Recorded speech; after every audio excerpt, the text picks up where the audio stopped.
Welcome everybody to our schmooze tonight. We're going to talk about Shabbat again, about Shabbos. Somebody told me that since last week they set the table for Shabbos, nice dishes, nice Shabbos table. So some people or some are listening. That's good to hear. Somebody was listening. You don't have to listen. I mean, just come here and just enjoy yourself. But it's nice to listen too. I mean, it can't hurt, you know. So the first thing, we're talking about the joy of the Shabbos table. We can't leave out Kiddush. Number one, Kiddush al Hayayin.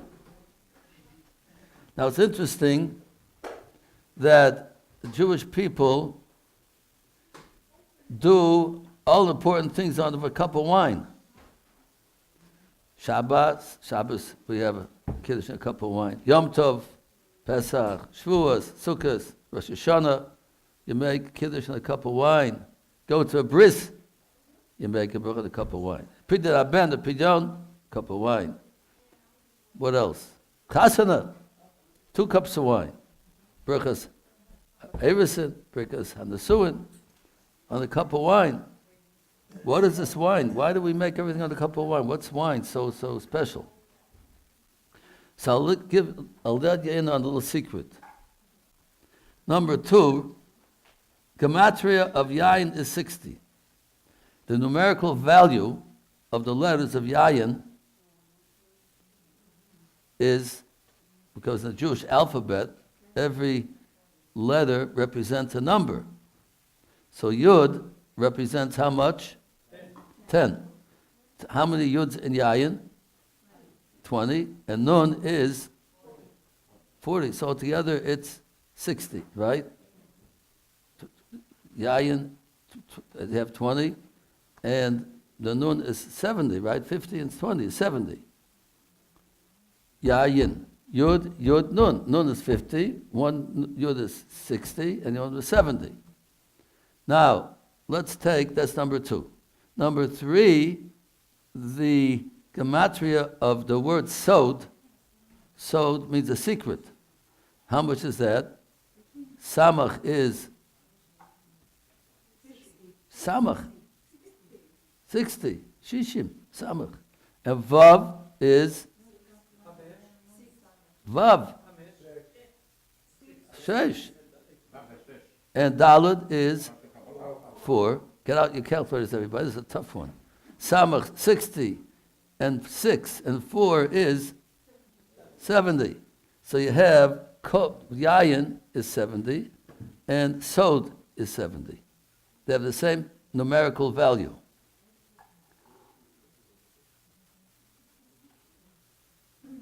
We have a klal, a number 4, Nichnas Yayin Yotza Sod. A person who drinks wine, if he drinks a little too much, he talks a lot and says a lot of things he wouldn't say otherwise. He keeps to himself. Some people are afraid to drink intoxicated beverages. They're afraid they might say things that shouldn't be said, give out secrets that shouldn't be given out. So yayin is the same gematria as sod. Why is that? Because yayin, in the grape, it's outside is a peel, the inside is you have this juice. So the sod, the secret of the grape is the wine inside, is the juice inside. The secret of that juice is it has an effect as a person, intoxicating a person. There's a secret to yayin, a secret to a grape, and to yayin. Other drinks you can drink as much as you want, nothing happens. But if you drink yayin, you drink wine from the grape, so then it has intoxicating power. That's a secret of the wine. It's inside. You don't see it. You squeeze out a grape with juice and you let it ferment. Looks like regular orange juice. It doesn't look like, but there's something inside that the secret of the yayin makes a person intoxicated. So yayin is a very secretive type of juice, drink, different than all other drinks. That's why yayin is considered a grape. It has a sod to it, has a secret. The inside of it is this yayin, and inside that yayin is a sod of a certain power over a person. To be able a person to not act, his brain is affected by this drink of yayin. So we say nichtas yayin, that's what nichtas yayin. When the person drinks wine, yatsa sod, in the person himself, what keeps as a secret within him, comes out with the drinking of the yayin.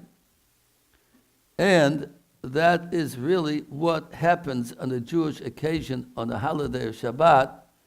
The pneumius, the inner part of the Jewish person comes out, that neshama we spoke about last week. Neshama, the person's soul, comes out and connects with Hashem. The person has two souls in Shabbos, we said that last time. The regular soul that a person has, and the special another soul that a person connects with Hashem. The secret of the Jew. What is the secret of the Jew? It's the neshama. We see a person's body, that's the outward part of us. Our secret part of us is that soul, the neshama, that is in our body, that we can't see it, but we have that neshama within us. And that's what comes out on Shabbos. It comes out on Yom Tov. It comes out on every Jewish occasion. That neshama, which connects to Hashem, that is what takes place. And that's why we use yayin on all the different occasions, important occasions by Jewish people, because that's the time we connect to Hashem. Whether it's Shabbos, whether it's Yom Tov, whether it's a bris, whether it's Pidyon Ben, whether it's a chasana, whenever we have a special occasion that we're connecting to Hashem, and when the neshama is coming out, and this neshama, this holy soul that we have, neshama, that is the main part of a person, not our body. Our body is an animal. How are we different from animals? Like we say all the time, when the neshama makes us different. But the neshama we connect to Hashem. On these holy occasions, special occasions, that's when we use yayin, because yayin has this effect. It's the same thing as a sod, as a secret to it. It's something inner part of the yayin that looks the same thing, but there's a inside of that yayin, of that wine, is a certain power that has an effect on the person. The same way the Jewish person, this inside, the pneumius, the inside of a person has a certain power because it's neshama. The neshama makes us holy, makes us connect to Hashem. So as we start off the Suda, Shabbos table, the first thing we do is to make Kiddush. And we say to Hashem, we're connecting to Hashem. As we say over here, number 5, in Kiddush we say the important words, Kivonu v'ocharta v'sod kiddush b'kol ha'amim. You chose us and sanctified us, made us holy more than over all the nations of the world. We say in Kiddush. Because we're connecting to Hashem, and we feel that feeling of Shabbos, of Hashem chose us to be His nation, to be His children, more than all the other nations of the world. He made us holy, more than all the nations of the world. We say this in Kiddush, we say this.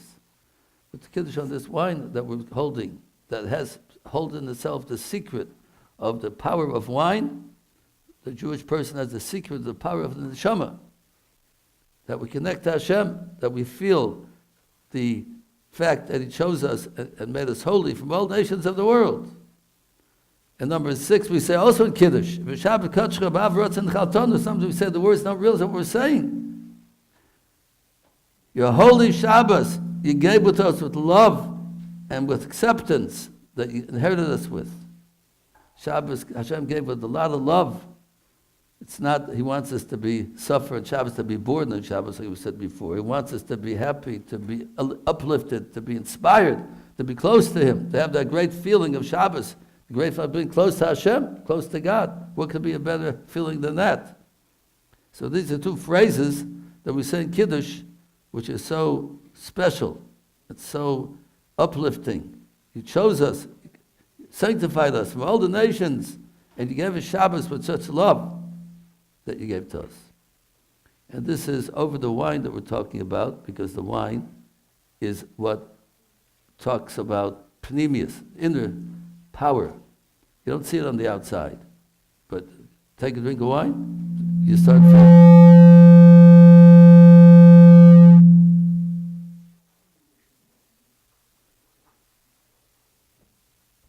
So that's why we make Kiddush over the wine, because the wine has a secret to it, an outer part of it, and a secret inner part of it. The same way on all the Jewish occasions, outwardly it looks like business as usual, but inwardly the secret of all the Jewish occasions is this connecting with Hashem, this neshama that we have. It has special connection to Hashem on all these special occasions. That's why you say it on the yayin. Yayin, gematria, sod. Yayin, the same numerical value, it's 70 yayin and sod. So this is what we inaugurate and bring Shabbos into our house, into the Shabbos table. The first thing we say Kiddush. And that brings the holiness into the house, into the Shabbos table, to get us started. It's not just a meal. It's not just we're eating food. We're eating Shabbos food. We're eating food that we're connecting to Hashem with. We'll talk about pretty soon even more. We want to show that this is a special occasion. The whole menu of Shabbos that we're eating is not just eating like we eat a whole week. We're eating on Shabbos because Shabbos is Kodesh, Shabbos is holy. And everything we eat on Shabbos is holy, like we're about to say. So we start off right away, say Kiddush. Kiddush means holiness. We make and bring holiness into the Shabbos table right in the beginning.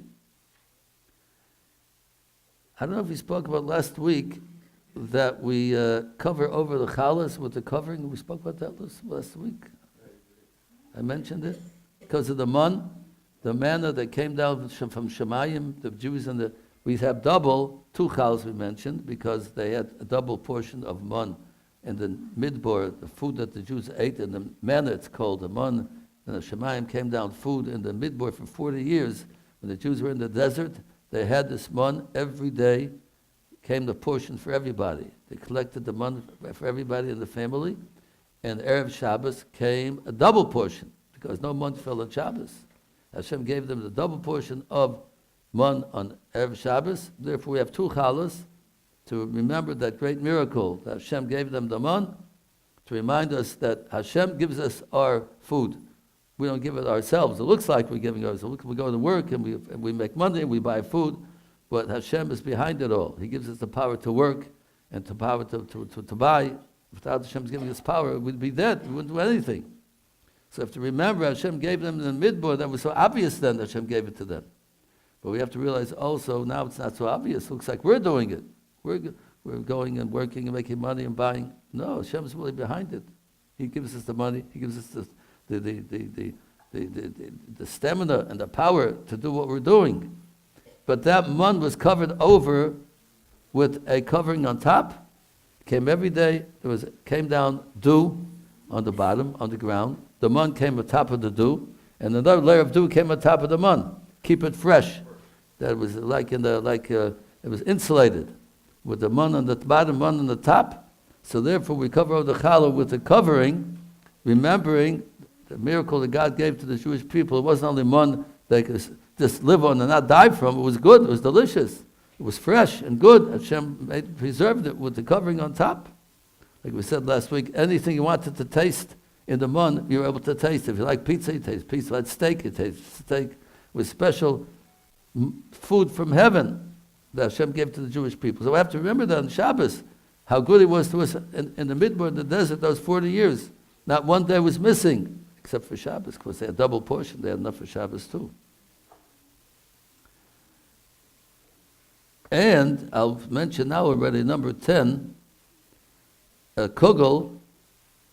Ashkenazim have potato kugel. I don't know if Sephardim have potato kugel. I don't know if they have potato kugel. But maybe you should try it out. It's good stuff. But potato kugel, why do we eat kugel on Shabbos? Everything on Shabbos is a reason for it. It's also remembering the man. Because a kugel has a crust on the top, crust on the bottom. That's to remember the man.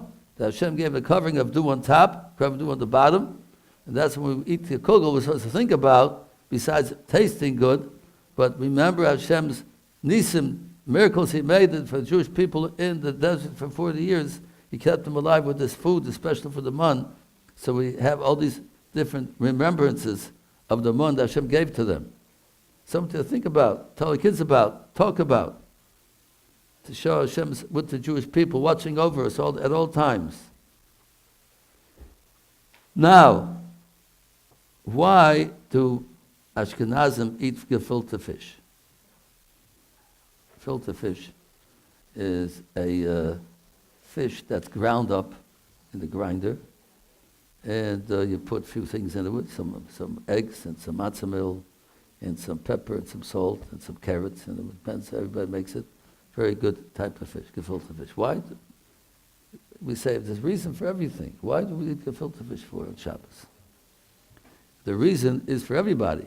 But the fish itself for Ashkenazim, but the reason for it is for everybody. Now, I'll explain to you. We know that there are 39 forbidden activities on Shabbos. Mentioned a few times.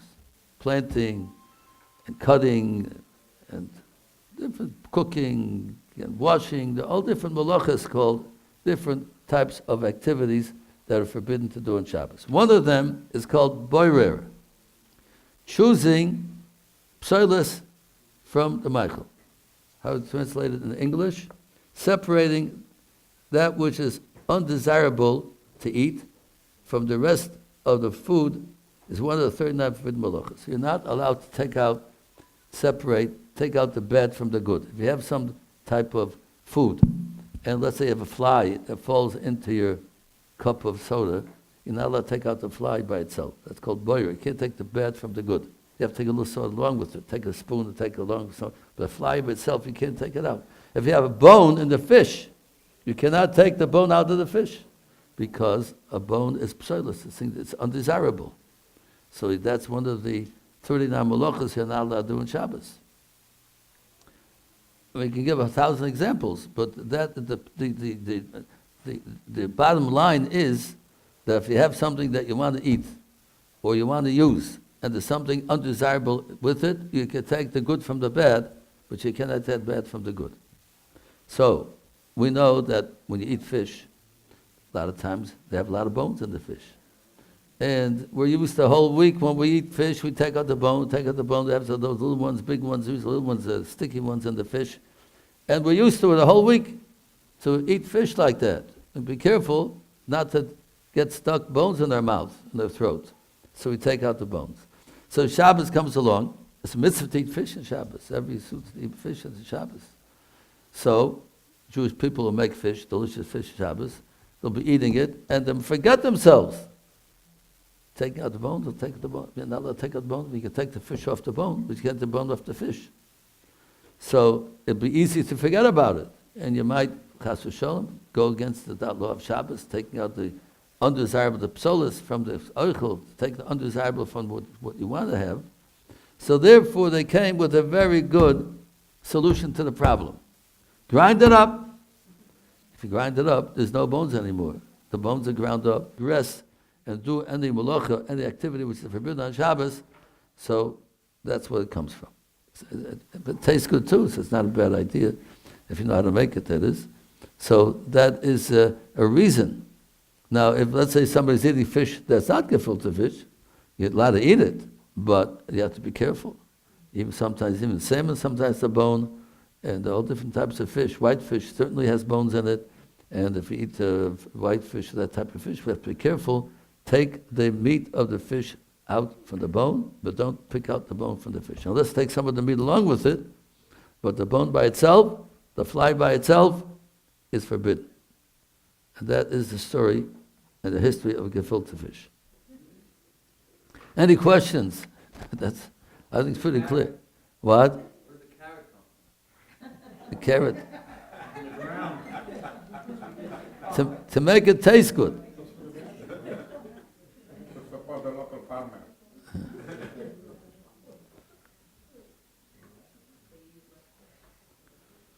And the chrein is to make it even taste better, or if it's not good fish, to kill the taste of the fish if it don't make it right. So, don't see them? They have in Brooklyn, the fish store, that they deliver fish, they have a big sign on top. We make gefilte fish. They don't need grain to kill the taste. That's how they advertise. So delicious our gefilte fish. You don't need grain to kill the taste. So, okay, once you have it, so a lot of things come along with it. So we have, so far, those joy of the Shabbos table. We have Chomp. I think we discussed Chomp last week. Now, why we eat Chomp on Shabbos? Everybody's Chomp. It's fired them Ashkenazim and make it a little different. Some people told me for certain countries, they put grasshoppers in the Chomp. No, it sounds, what? Grasshoppers. Certain grasshoppers are permitted to eat. There's certain types of grasshoppers. Some people in certain places, Sephardic countries, they eat grasshoppers.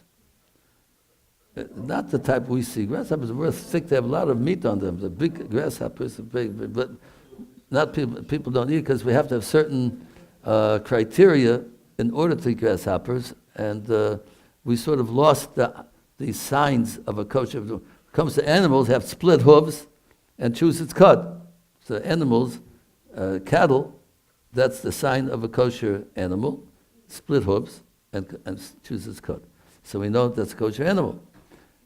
The grasshoppers have certain signs too. They have to have a certain amount of legs, a certain amount of wings, but we lost and a certain name they have to have, and the Jews in Golus, after going from country to country, they lost this Kabbalah of exactly what you have to have for grasshoppers, so we don't eat them. But some Jewish people claim they do have the signs, and they do have the tradition to eat them. Somebody told me that they used to put in the chont. That's a delicacy. To eat grasshoppers is a delicacy. So whatever, but all Jews have chont on Shabbos. What is chont? Chont is a food which is left over on the fire a whole night. That's what the bottom line of chont is. You put it on the fire before Shabbos starts, you leave on the fire the rest of the day, a whole night, and eat it the next day. That's what chont is. Whatever you put in it makes a difference. But the main thing is that you have it on the fire all night. Why do we do that? Well, what's the purpose of that? Because we have, I don't put it down over here. It says in the Torah, L'savaru eish b'chol moshvesechem b'yom HaShabbos. I don't put it down. It's written in the Torah. You should not light a fire in all of your dwelling places on Shabbos. You're not allowed to have a fire.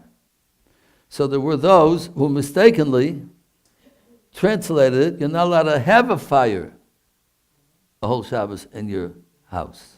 Not allowed to have a fire. Even if you lit it before Shabbos, you can't have a fire. You have to put it up, you have to sit in the cold, whatever. You can't have a fire in your house. The truth of the matter is, that's not what the Torah meant. The ones who explained the Torah according to its true meaning said the Torah means you should not make a fire on Shabbos a whole day, not light a fire. Or if you have a fire going from before, you're allowed to keep it going. If you want a fire from before to cook with, well, now you can't cook on Shabbos, but you put things on the fire from before Shabbos to keep it warm.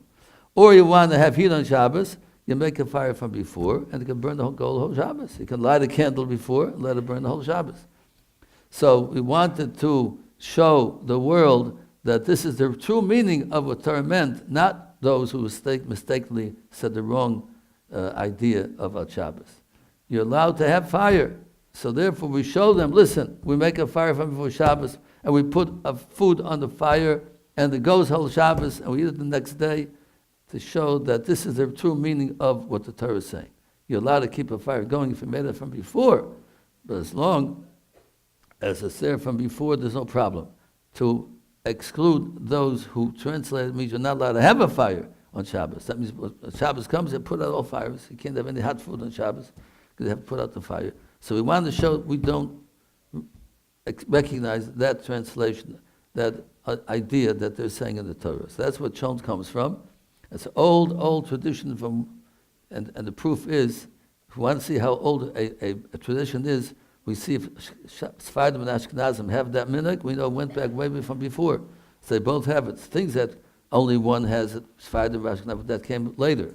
Because when the Sephardim were there, the Ashkenazim were over here, they had different minhagim. But if minhag goes back, everybody has, that means, because all the laws, all the laws we have the same, naturally. We have the same Talmud, the same Gemara, all the laws. But traditions, minhagim, of customs, some of them started later.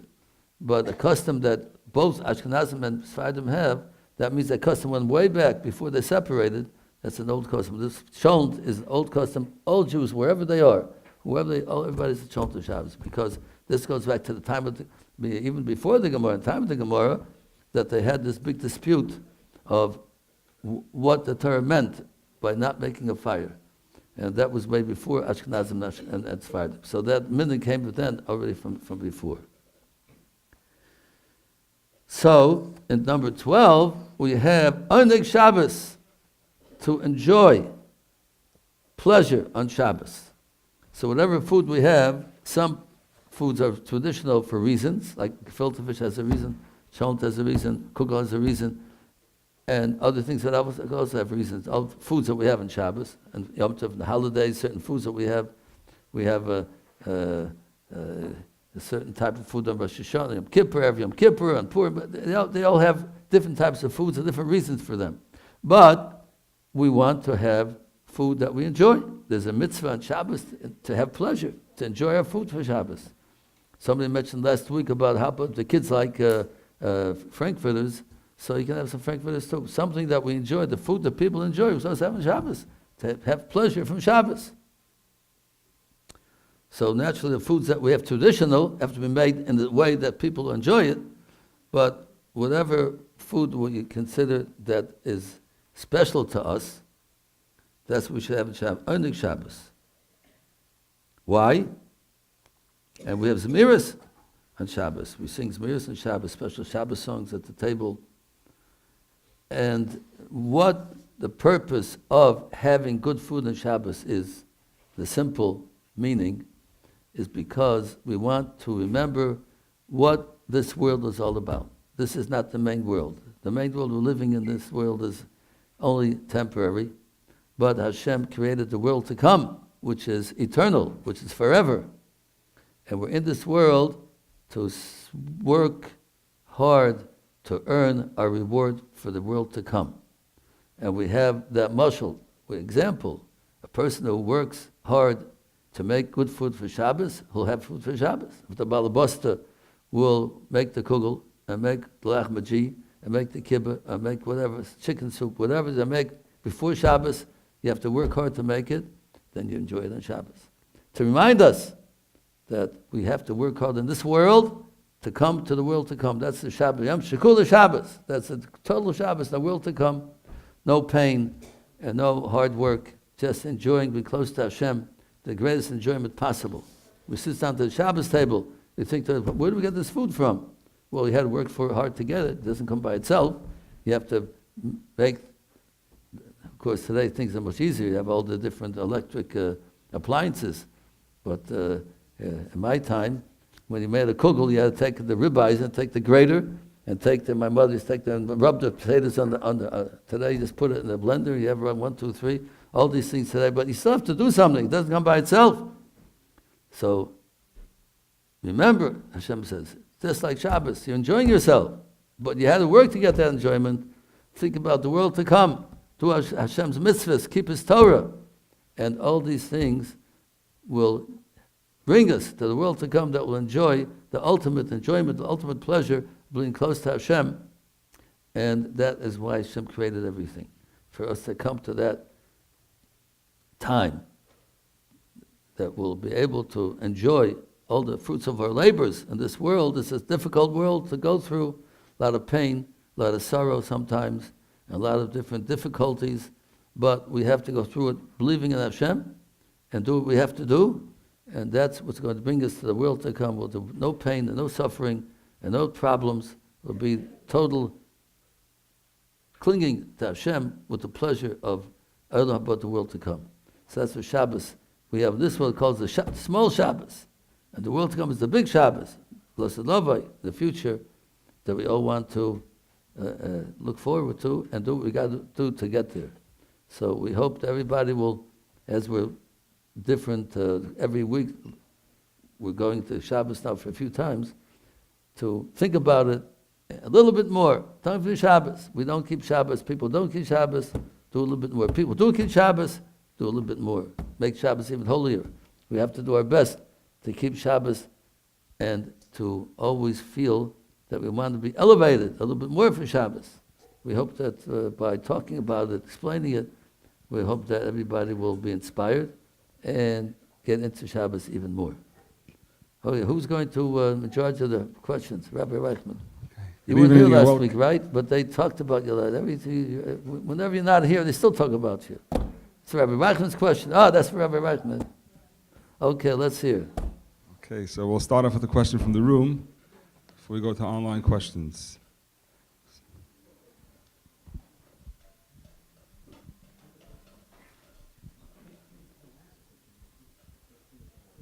I have a question. In the Shabbos davening on the Musaf, when we repeat the Shemona Esrei, in the Kedusha we say the Shema Yisrael. Is there a reason why we say the Shema in the Musaf Kedusha and not in Chakras or Mincha? Yes. The question is, you want to repeat the question? Yes, the question is, why do we say the prayer of Shema by Musaf, by Kedusha, and not by Shachris?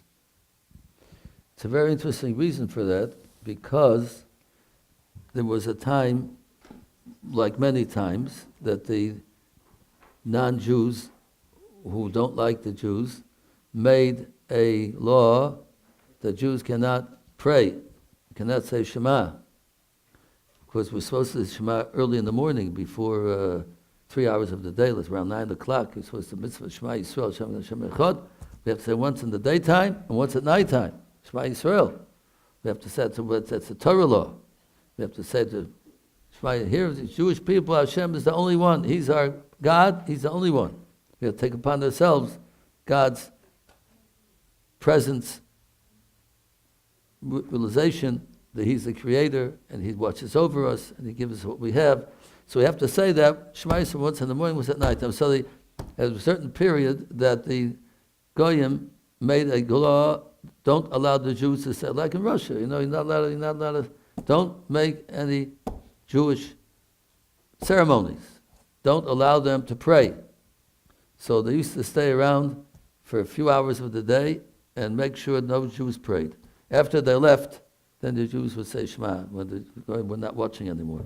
So they switched, they used to say Shema, and by Musaf later on, they couldn't say it in the morning, they said it afterwards. But now, even though we could say it in the morning now, but the same what they did then, we still keep and still say Shema afterwards. Just like a lot of other things like that. Tkiyah Shofar, we say Musaf, for different things we do in Musaf, not in the morning, because of that reason.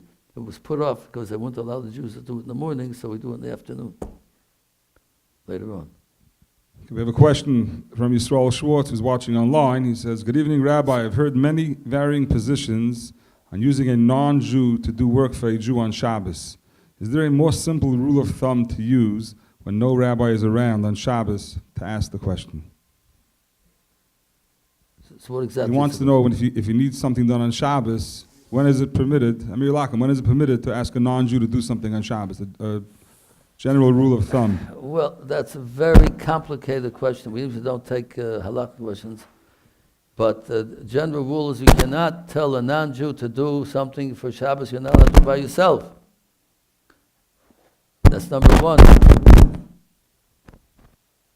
You can't tell him to put on the light because you're not allowed to put on the light yourself. Not only that, you're not allowed to benefit from what the non-Jew does for you, even though you didn't tell him to do it. If he knows you like the light, he knows you want the light, it's dark, and he puts on the light, you can't get benefit from it either. Because if you didn't tell him, you're not allowed to benefit from it. If he'll cook something for you, is that my thing here going again?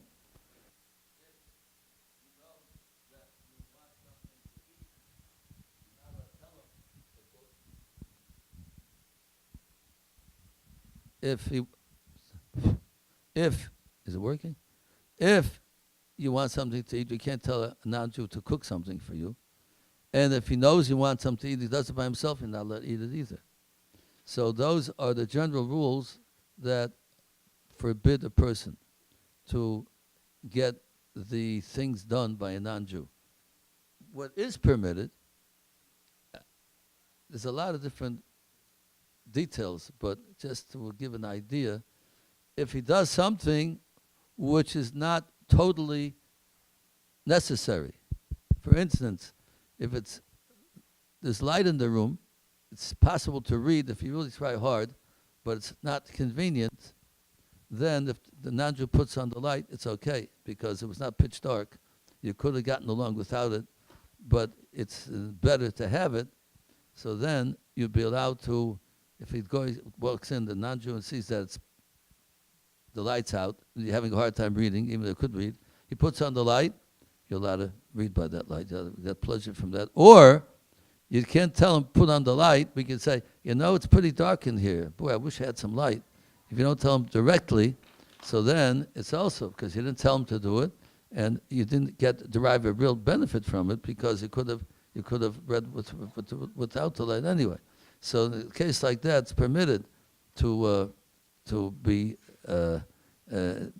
Rambas were told to hint to him that we need the light, and you're not getting a full benefit from it. So that's permitted in a case like that. And there are other cases too, but it gets very complicated. It's not for now to go into all these different laws. But I just gave an outline of some of the things that has to do with non-Jew. Yisrael, next time we meet each other, we can go in more detail in this question.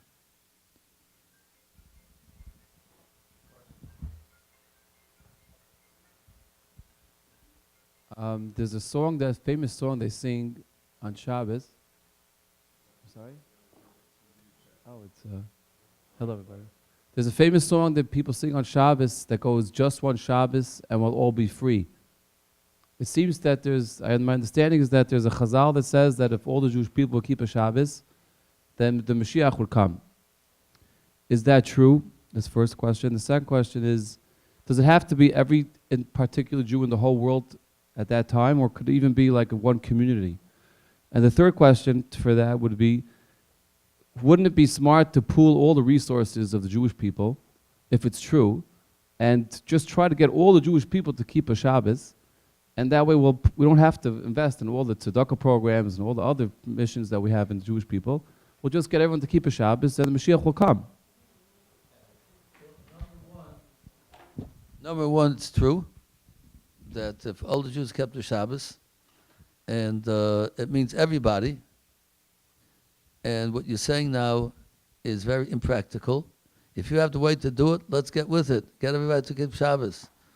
But so far, that magic thing has not happened. Nobody has come up with the solution to get everybody to keep Shabbos. Just keep Shabbos in this room. Not everybody can keep Shabbos. How many times I talked about it? People are not used to it. They're not used to keeping Shabbos. It's hard for them to keep Shabbos.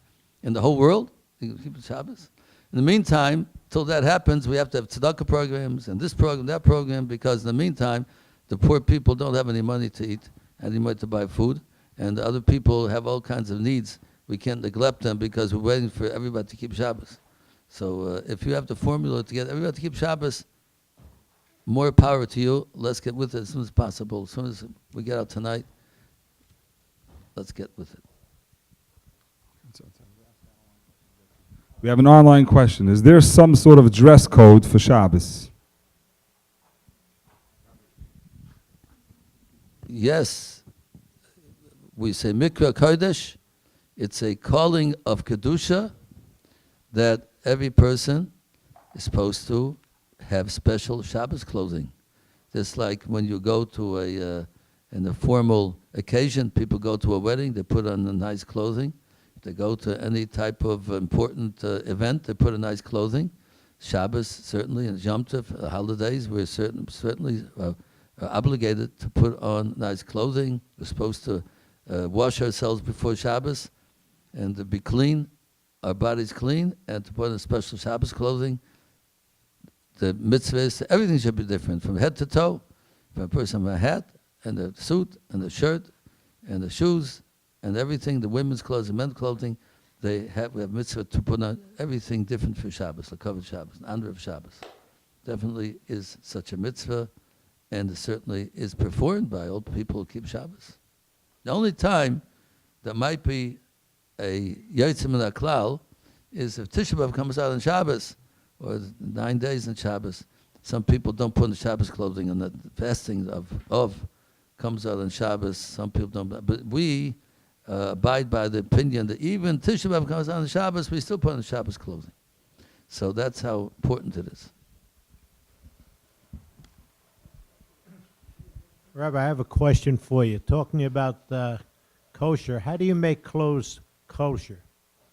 Or kosher clothes? Hope you don't plan on eating your clothes. Yeah. He wants to know how to make clothes kosher. Well, there's such a thing as shatnez. Shatnez means that you're not allowed to wear clothing that has wool and linen mixed together. You're not allowed to wear clothing with wool and linen. That is forbidden by the Torah. So when we buy clothing, suits, usually don't have it mixed together with accessories. They don't have socks or hats or things like that. Scarves don't have shatnez. But clothing, a men's suit or certain coats, women's coats, if they're expensive, they put into the collar a lot of times linen to make it stiff, and the coats and the suits, and sometimes women's dresses that are made in such a way that you want some stiffness to it. They put linen into wool clothing, and that we have to make sure that, sometimes they made, very seldom, they used to make more often, sew buttons with linen, because linen is a very strong thread. So they would sew buttons into woolen clothing, and that would be forbidden. So that's where we have shatnez laboratory, shatnez checkers, that are very, very knowledgeable how to check linen and wool together. And we give that into the shatnez checker when we buy clothing, and he checks it over with chemicals and magnifying glasses and all kinds of supplies that he has to check for wool and linen together. And when he determines that it's okay, sometimes he finds it, he'll take it out, open up the collar, pull out the collar, put a different type of material, take out the threads that are linen and put a different type of thread, silk, whatever it is. But once he determines that the clothing is free from wool and linen as mixture, then he puts in a label saying it's kosher and it's permitted to wear, and that's where it all comes from. So a lot of us have inside of our suits a sign, non-shatnez kosher to wear. That's where kosher clothing comes from. Okay, we have an online question. I heard that any money spent in honor of Shabbos is repaid by God. If this is, first of all, is it true? And if it's true, are there any guidelines? Can I spend as much as I want way above my means if I'm going to get repaid for it anyway? Yes, it's true. God says that you can go ahead and spend money to buy special food for Shabbos, and God promises to pay back. Wouldn't be proper to overspend more than the person usually spends for a special occasion, because we're talking about the person who get food for Shabbos, which is different than the whole week. The person can't afford, is poor, and can't afford during the week, he can't afford to buy any meat for Shabbos or chicken Shabbos, he should spend, and God will pay him back for what he paid. How will he pay him back? Different ways of paying back. Sometimes he might find something while he's walking, some kind of money somebody lost. It's possible that he might get a present from somebody. He'll get a big tax refund, maybe he didn't expect, or some expenses that he would have been endure. His car doesn't need any attention because it seems like it's natural. But if it wouldn't be for Shabbos, he'd be bringing his car into the mechanic much more often. But now that he keeps Shabbos and buys Shabbos food, that his car is lasting much more than he thought it would last, and things like that. He lets breakage in his house. The kids are more careful with their toys. Whatever it is, God pays back in different ways. But God promises, you'll spend money for Shabbos, I'll make sure you don't lose anything by it. Yeah, why is it important for shalashudis for us to wash? I think some customs believe, haven't been hugam, that not everybody does it. They don't wash for shalashudis. And does it protect us for something if we do wash? The question is the third meal of Shabbos. There are different customs if you should wash, or if you have to wash, you don't have to wash. So he wants to know, is it important to wash? And if we do, does it protect us from something? And same for the Bava Malka, the meal that we eat after Shabbos, the same question. The reason for that is that there's difference of opinions in the great poskim, the great rabbis who of long ago, a difference of opinion. The first dinner Friday night, we must wash on bread and say Birkas Hamazon afterwards. The first Suda that we dinner on Shabbos morning, we must wash and say Birkas Hamazon. The third one, because we have 3 Sudas, we have number Shalosh Sudas, number 15, is a question amongst the great rabbis if it's enough to eat some, maybe take a fruit or take some piece of cake. It's not obligatory to wash on bread and to say Birkas Hamazon afterwards. So that's a big controversy, and therefore we say the best thing is to do it, to be strict about it, and do according to those opinions that you have to wash, just like the first 2, the third one also. But if it's hard to do so, like even in the winter time now, sometimes people have their morning suda stretch out so late in the afternoon, and by the time they bench, they're so full they can't wash again. So it's better not to overlook it. But if it's very difficult, then it's okay to rely on those opinions that taking a fruit or taking a piece of cake would be sufficient for the third meal. Even to the extent the Kabbalistic opinion is to say words of Torah for the third Suda is enough. You don't have to eat altogether. Words of Torah are good enough, but we don't go into that opinion. But there's such an opinion according to Kabbalists. So therefore, it's better to wash, but if for some reason it's difficult, it's you could rely on those opinions that say you don't have to wash. Malak, the same thing. We have an online question. What's wrong with putting on a face of makeup on Shabbos? I like to look my best when I go out in public. That is because one of the 39 laws is to mamachik. What's a good word, English word for mamachik? If you, what they used to do in the holy temple, that they had the skins of the animals, and they had to make leather out of it, and so they used to skin it. You have to rub against it and to take away that residue that was left on the skins, and you rub it down and you make it smooth. So using soap, a Borah soap, the same thing. You're rubbing it down by using it, and you're making the solid into a liquid or into a powder, and you're not allowed to do that. So makeup, you take if makeup is caked makeup, and you take out from it, and so you're rubbing it down and making from a solid piece into a powder. You're not allowed to do that on Shabbos. Also, it's a question of tzaveya, of dyeing, coloring. So certain types of makeup that comes off very easily is one thing, but if it's very permanent, it's considered coloring also, dyeing, so it'd be another problem with it. So they have special Shabbos makeup, which doesn't have all these problems, and you can buy in the Jewish stores that the women can buy, and look nice, presentable by using the Shabbos makeup that doesn't have these problems. There is a lot of product out there. They are kosher, supposedly kosher. Food, yeah, and let's say imitation bacon, or shrimps. They taste like shrimps. They look like shrimps. They're not shrimps, but made out of chemicals and all kind. There's a lot of product like that, and I'm not comfortable to touch it, even though I say, "Oh, you." What do you think about it? Is there anything wrong with eating food that's mimicking non-kosher food? It looks like non-kosher food. It tastes like non-kosher food, but the ingredients are kosher. Well, you're allowed to eat it.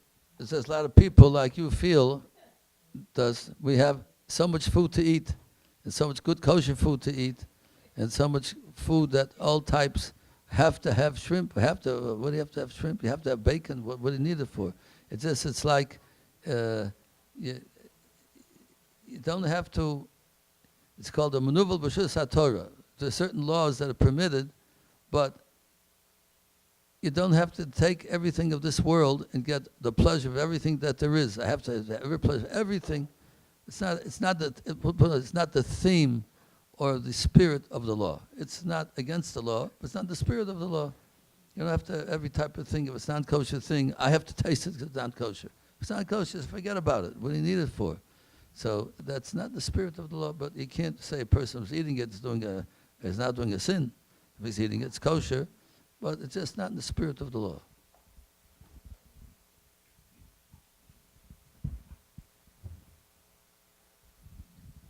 Rabbi, and Shabbat, we have like liquid dish, for example, soup. We be able to make it warm or to eat it cold? Is it permitted to warm up liquid food like soup on Shabbos? On Shabbos, or put it on before Shabbos to keep it warm? On Shabbos. No, you're not allowed to put the liquid on the warm it up on Shabbos. You could put it in a place, not on the stove, on the side, where it cannot become hot, just lukewarm, that you're allowed to do. If it's not in a place where it could, if you leave it there, it could get warmed up. You can't. But if it's in a place it can't get hot, it's just in a place you put it there towards the side, and the warmth of the stove will make it lukewarm. It won't be cold that you're allowed to do. And since if you leave it there for hours, it's not going to get very hot. But it'll get warm that you're allowed to do. A difference between the solid and the liquid. The liquid, we say, yesh bishul acher bishul. On the liquid, once it's cooked, once it cools off, you can't warm it up again because it's considered cooking. A solid food, which is totally cooked already, that we say cannot be cooked again, and it's only rabbinic law to put it on the fire. But if you make it a shino, you do it in a different way. For instance, you put it on top of a pot on the fire, and don't put it on the top of the fire, but there's a pot on the fire which is very hot, and even it'll get very hot over there. Since it's cooked already, you're allowed to do that, even though it'll get very hot, because you made a shino, you made it different than the usual way of cooking. You'll be allowed to put that salad thing on top of the chomp pot and get it very hot. But liquid, you're not allowed to do. Liquid is considered, even though it was cooked once before, once it cools off, it's considered cooking again. You can't make it hot again. Only, like I say, lukewarm in a place that cannot become very hot. What about a solid food? That's a liquid food. What about a salad? I said solid food is no bishul. If you make a shinoi, yeah. If you make it do in a different way, you're allowed to do it. Okay, just before we go to the next question, next week we're going to be having Torah trivia by Rabbi Mintz. We'll be asking questions, giving out fabulous prizes, so make sure you come next week. And the week afterwards, in 2 weeks, serious prizes. Okay. What's the difference between serious prizes and fabulous prizes? Why don't you tell us to bring other people along with them? Tell them to get prizes. Yeah. Okay, so you heard it from Rabbi Mintz. Please bring people, bring your friends, your neighbors, bring everyone along to get those prizes as well. And in 2 weeks, we're going to be having a Shabbos concert right here in the Torah spot. So save the date for 2 weeks from now, a Shabbos concert. And now fasten your seatbelts for Mikey's question. So it's not such a crazy question. My question is about Borah. So we define Borah as taking the bad from the good, but you can take the good from the bad. My question is it all in your head? Can you just bypass Borah by kavana and having the intent to take the good from the bad rather than the bad from the good? For example, we used gefilte. We used fish as an example, and we said that one of the reasons why we have gefilte fish is because when you have regular fish, you're tempted to take the bones out of the fish, which is borer. But can't you just take the fish from the bones?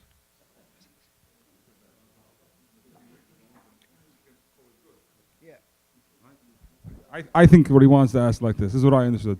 Can you just take the bones, right, decide that you want to collect the bones? In other words, is Borah, is that something that's in your mind? If you decide that the bones is what you want to collect, so I'll collect the bones and make a pile of bones, and then I can eat the fish. What you don't want to eat is considered forbidden to take from even somebody else. Let's say you have bones from a chicken. Some people like the bones of a chicken. They chew on it and take out the inside, suck it out, and they take out the bone to eat it. So by them, that's considered a food, because it's soft bones that you like to chew on and take out the marrow from the bones. So for that person, bones are considered a food. But somebody doesn't like bones, when he's eating the whatever it might be, to take the bones away from the food, for him it would be considered borah. So whatever to you, in your mind, is considered something you don't want, you want to get rid of it, then you have to take the good from the bad and not the bad from the good. So I think I misunderstood his question. I think his question really is like this, that you're doing the exact same thing, whether you take the good from the bad or the bad from the good, you're doing the exact same work. So what's the difference? That just because in your mind, taking the bones is bad, so you're not going to take out the bones, instead you're going to take the fish. You're putting the same amount of effort to take out the fish from the bones as you would have if you would take the bones out of the fish. So it seems like it's only a state of mind, but really the action is really the same action, whether you're taking the good from the bad or the bad from the good. Well, we don't measure Shabbos according to how many calories you use. It could be the same amount of calories, and one is considered forbidden, and one's considered permitted. So what's forbidden is taking the bad from the good is forbidden. The good from the bad is permitted. Even though it's exact the same amount of calories, it's no more exerting yourself one way or the other, but that is the law. Taking the bad from the good and not good from the bad. That's the malach.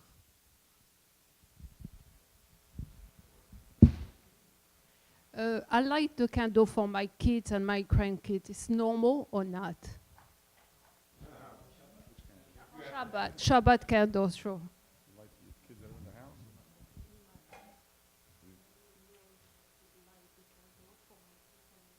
Can she light the Shabbat candles for her children and grandchildren that are in her house with her for Shabbos? They're not in the house. If her children are not with her in the house, can she Every week to do fulfill that? their Yes. Can she fulfill their Well, many obligation? people have that custom that they light every time they have they start off, a man and wife gets married, they light 2 candles. They have a child, they light 3 candles. And as they have more children, they light more candles. Some people light for the grandchildren too. There's a lot of grandchildren, and you have to have a lot of candles sometimes, and Mirz Hashem. But every child that's born is a light. They have a neshama. Ner Hashem nishmas adam. The light of Hashem is a person's neshama. So every child a person has, they have a new light comes into their life. It's a new light. The person to light up the world. You want them to light up the world, so you light a candle for each one. Many people do that. Some people do. Some people don't. It's only a custom. It's not a law. If you want to do it, it's a very nice thing to do. And I know many people have a lot of children, grandchildren. They have a lot of candles. They have, but once you start it, usually you don't want to keep it going. So be careful. Mirz Hashem. Members have a lot of children, a lot of grandchildren, great grandchildren. So keep them coming. It's good. I'm looking at the sign Oorah. What does the word Oorah mean? Wake up. Wake up. That's right. That's the answer? That's the answer? We want to wake up the Jewish people to keep Torah and keep the mitzvot and be good Jews. So it's based on the pasuk, Oorah, wake up, or Oorah Hashem lo masisha, another pasuk, Hashem, wake up. We speak to him that the Jewish people go through suffering as if God's sleeping. Chas v'sholom, we just said those words. We say, Hashem, please, Hashem, why you sleep? Why do you allow us to be suffering at the hands of our enemies? So Oorah means Hashem should wake up and watch over us. And Oorah, the Jewish people, when the Jewish people wake up, God will wake up and will watch over us. Good answer, Moshe. Good job, Moshe, with the answer. We'll see next week when Rabbi Mintz asks the questions. How many you know? Moshe. Oh, he's talking. Moshe. I said, good job with the answer. Next week, we'll see when Rabbi Mintz asks us the questions, how many you know. We'll see what prizes you can get. And if Rabbi Mintz wants to go on vacation, you could take over Ask the Rabbi, because you have a good You know the answers. Okay. There's one more question, an online question. The Jewish tradition generally forbids baltashkes, wasting something that's good.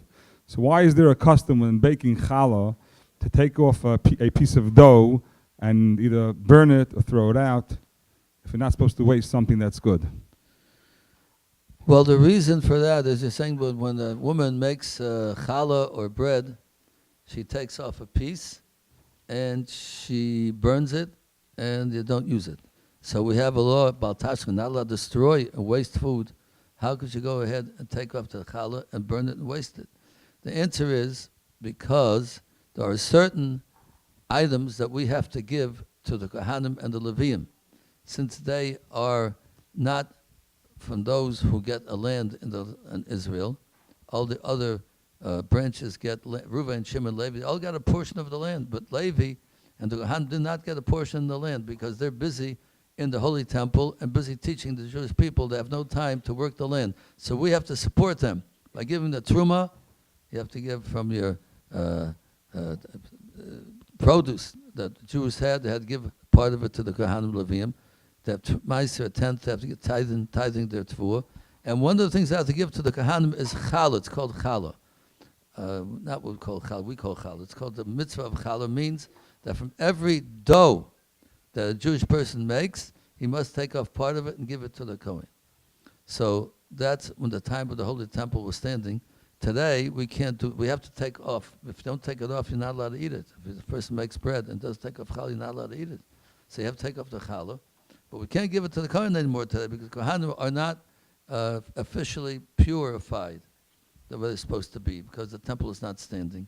They don't have the red heifer, the red to sprinkle on them. So therefore, they're not able to eat the challah. So therefore, we take off the challah, but we're not allowed to eat it because it goes to the Kohen. So therefore, it's a mitzvah. We don't destroy food for no reason. But here it's a mitzvah to destroy because we can't give it. We have to separate it. You're not allowed to eat the bread without separating. But you can't give it to the Kohen. He's not purified to eat it. So therefore, you burn it and throw it away because it's a mitzvah since a Kohen can't eat it. So we're not allowed to destroy something for nothing, for no reason. But here you have a good reason why you're doing it. Therefore, it's permitted to do so.